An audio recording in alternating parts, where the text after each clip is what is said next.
আসসালামু আলাইকুম। এটা হচ্ছে আমার পুঁইশাক। দেখেন মাশাআল্লাহ কি সুন্দর হয়েছে।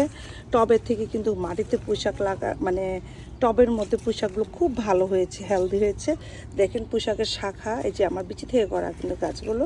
তো আমি পুঁইশাক গাছগুলো দেখেন প্রত্যেকটা ব্রাঞ্চে কিন্তু শাখা উঠে মানে উঠছে। তো এখন আমি এগুলো কীভাবে মানে লাগাবো সেটাই আপনাদের সাথে শেয়ার করবো ইনশাল্লাহ। তো ভালোভাবে দেখেন।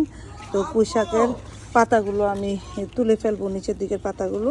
পুঁইশাক পাতা দিয়ে কে কী রেসিপি করেন? পুঁইশাক পাতা বেগুনির মতো বেগুনি করা যায়। এই পাতাগুলো একদম সুন্দর আছে।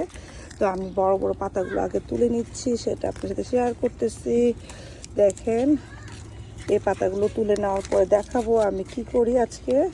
পুঁইশাকের পাকোড়া আর পুঁইশাকের পাতাটা চিকন করে পলে আমরা শীতল শুটকি, আমি জানি না, আপনারা হয়তো বলবেন যে আমার ভাষায় আমি একমাত্র মানে কি বলবো মানে শুটকি লাভার, বুঝছেন? এই যে আমি তুলে নিচ্ছি, অনেকগুলো পাতা বড় বড় হয়েছে, এগুলো তুলে নিব, সবগুলো পাতা তুলে নিব।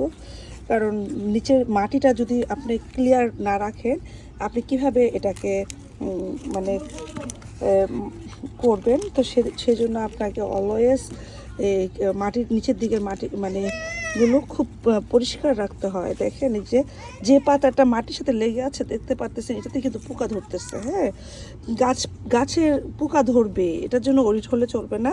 তো সেই জন্য আপনার কাছে মানে প্রতিকারও কিন্তু আছে। হ্যাঁ, তো আজকে আমি দেখেন এই সবগুলা কেটে নিয়েছি।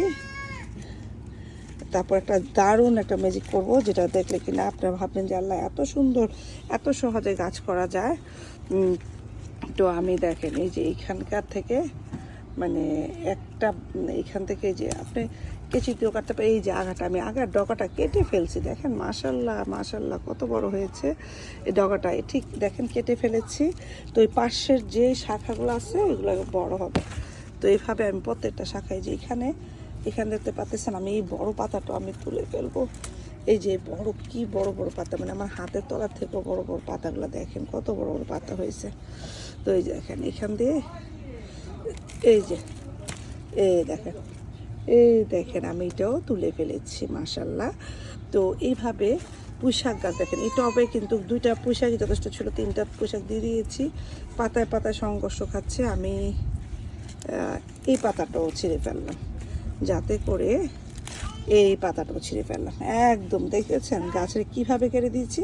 এখন এগুলো এই যে নিচের পাতাগুলো এগুলো আমি ফেলে দিব, এগুলো তো আর খাওয়া যাবে না, এগুলো ফেলে দিব যাতে এগুলোতে পোকামাকড় না ধরে। তো দেখেন পরিষ্কার রাখবেন।